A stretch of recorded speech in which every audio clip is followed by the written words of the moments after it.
G'day, it's about 11 o'clock on a Sunday morning as I tape this, and I've just this last 20 minutes or so finished the wiring for and track laying for Rayworth, the yard and the leads to the turntable and the engine lay-by. The part of the layout I'm going to be showing you in a moment is just sitting to my left there, and I thought I'd just do another video update to, I suppose, show you what I've done, but also run a loco on the part of the layout I've just wired up, and to demonstrate that it does actually work. One of the things I wanted to say before we start with that, however, is that there's a fair bit of work involved in this section of layout, and I've been, I suppose, steadily working on it for around about 3 months now, maybe 2 months, something like that, and it's now basically complete. This phase of the layout is done, and unlike my normal practice where I tend to finish 3 hours later than I was hoping and rush to get something, either a photo taken or a video taken, and then try to be doing it at 10 o'clock at night, I've managed to finish this in the morning, and this has allowed me some time to do the filming. The one downside of that is that with this new microphone I can't tell whether it's on or not, so if I get to the computer and find that there's no sound for this, I'll have to come back and do it again later. So let's get onto the report, I suppose, and have a look at what I've done. And as you may be able to hear, the loco is sitting there waiting to get going. So we'll give you some action. Okay. This is the switch I made last week, and I've just finished installing. And as you can see from underneath the layout, the tortoise machine is hooked up and is running, and surprisingly, for me anyway, the wiring was correct the first time I installed it. The frog was on the right side of the track and connected up to the right polarity, so I didn't have to change anything. Also, the turntable, when I installed it, it was the same. So I'm really pleased that things went so well and quickly, and it does work. I've run a loco through it once, so it does actually work. And it was the first part of, I suppose, this phase of the track lane. Just down from that switch is the two, I suppose, branches of the line that it leads to.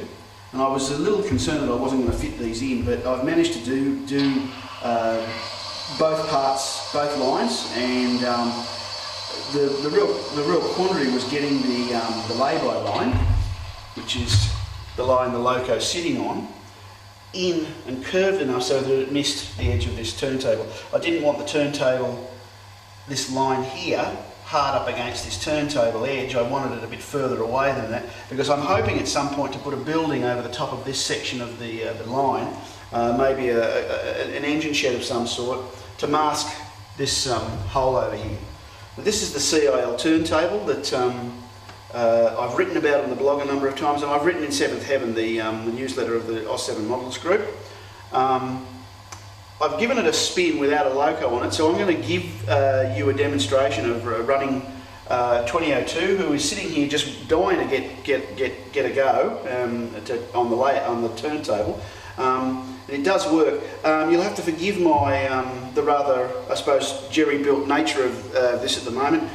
Instead of having a proper electronic switch to let the loco just run off and on smoothly, I've had to hook up a double pole double throw switch just here, which I'm hoping you can actually see, to allow me to switch the polarity under the loco.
G'day, it's been about 5 days since that last bit of footage you just saw, and in that time I've spent probably 20 to 25 hours working on the section of layout you can see behind me to try and allow 2002, the fussy little loco that you can see in the background there, to allow it to run around this curve.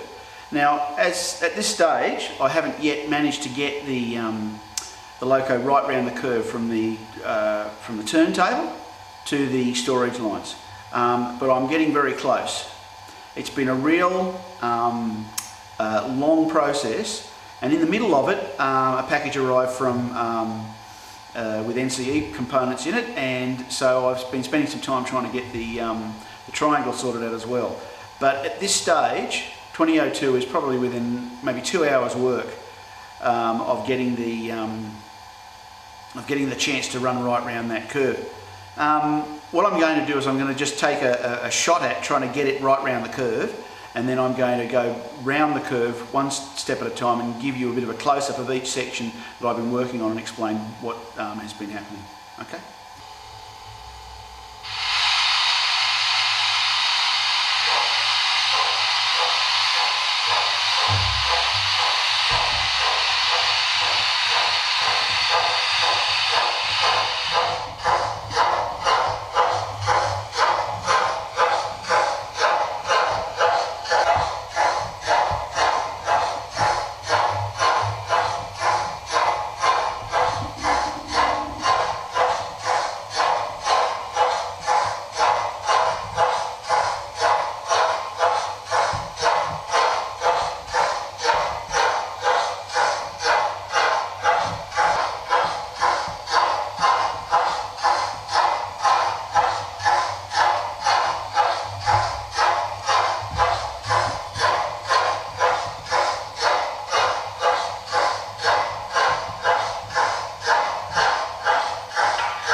Okay, we come to the first part of the problem, I suppose, that I'm having with some of this track work, and it is these pico curve points.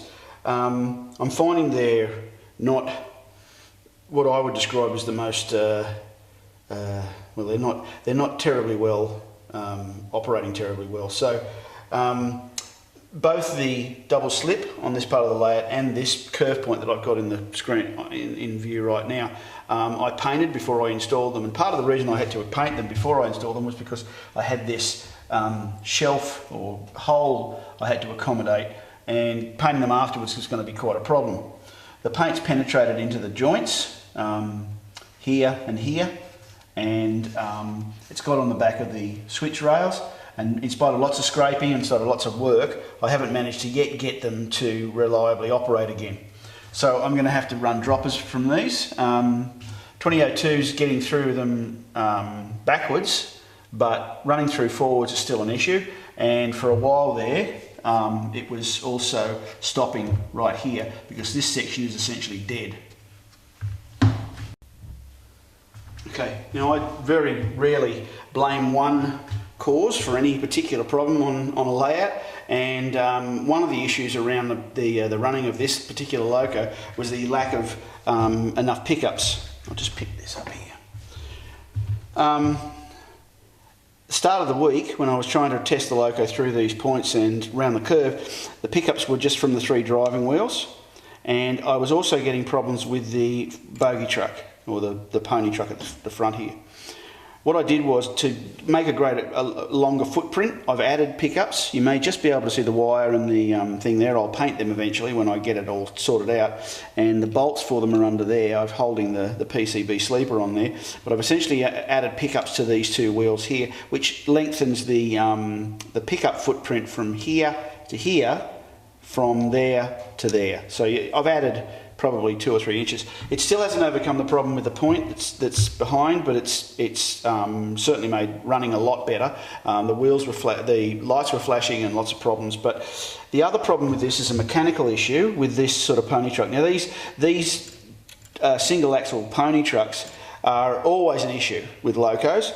And this particular one was flopping around and it didn't have any push down on it. It's still derailing, but I've added a spring behind it to give it a bit of pressure down on the rail. While that's improved things a bit, it hasn't sorted the problem out entirely because I'm still getting lots of derailments. But generally speaking, that's the second thing I've been working on this week.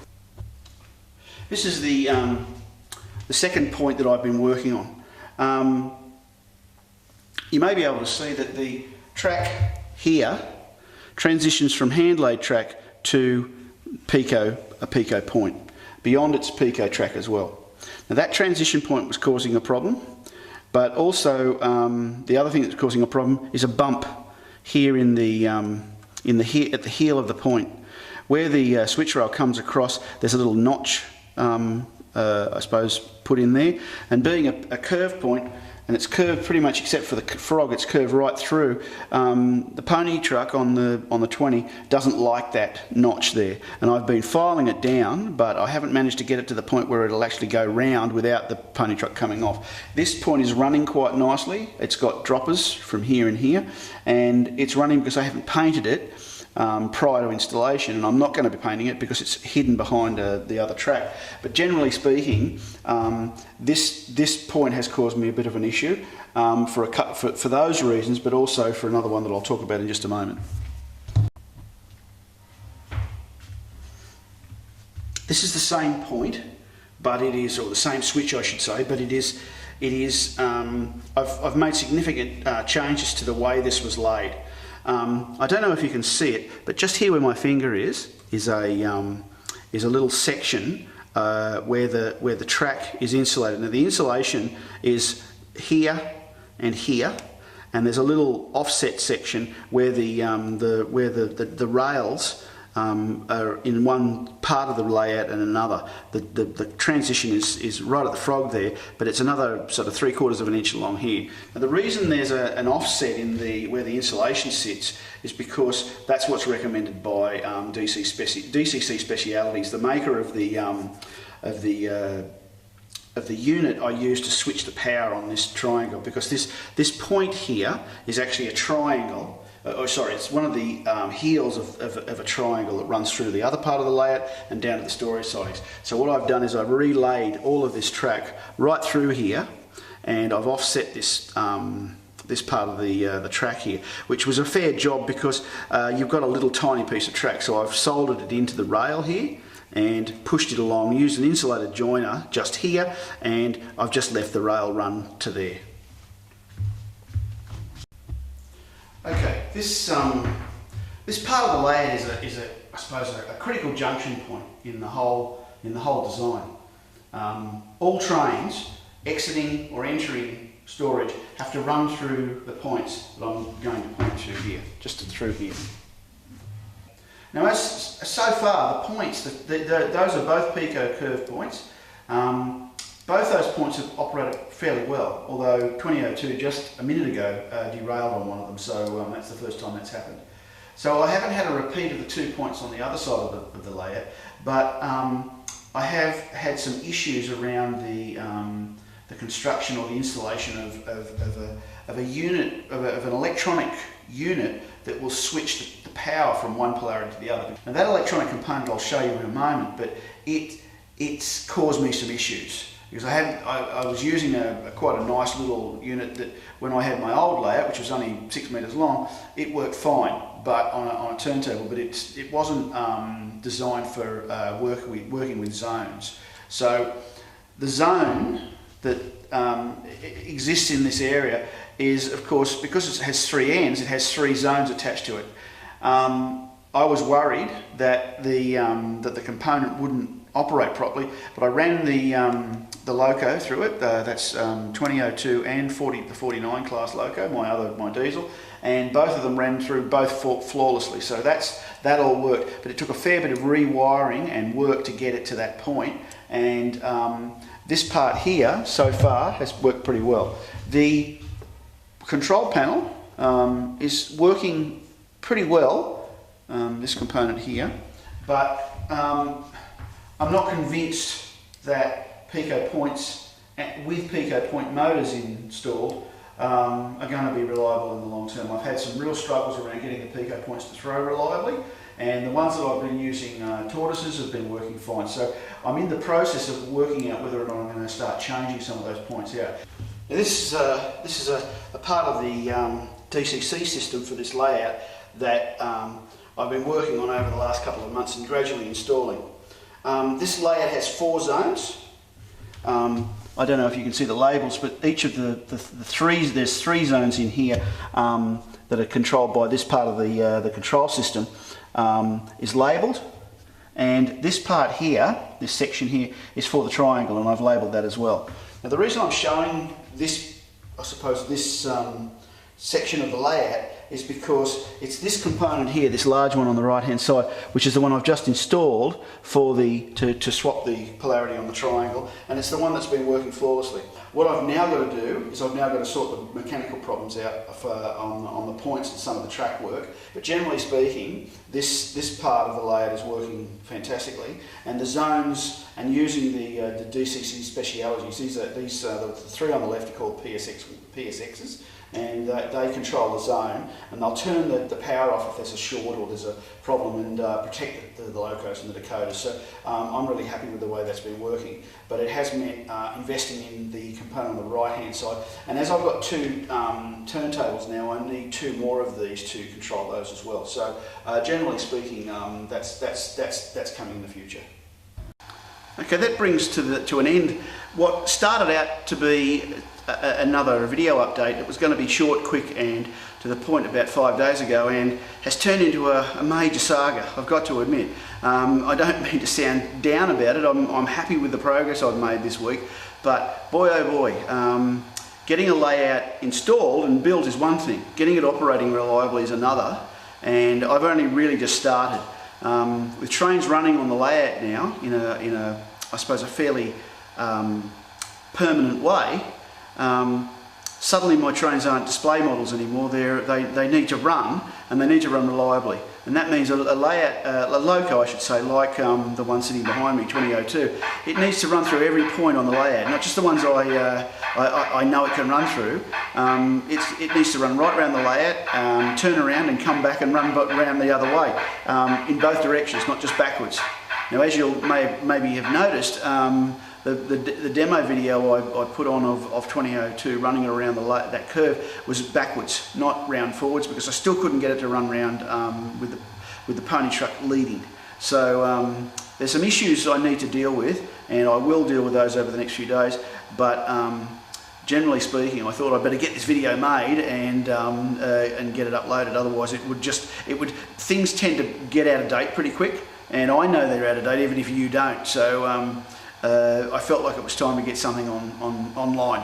Okay, thanks for watching. Till next time.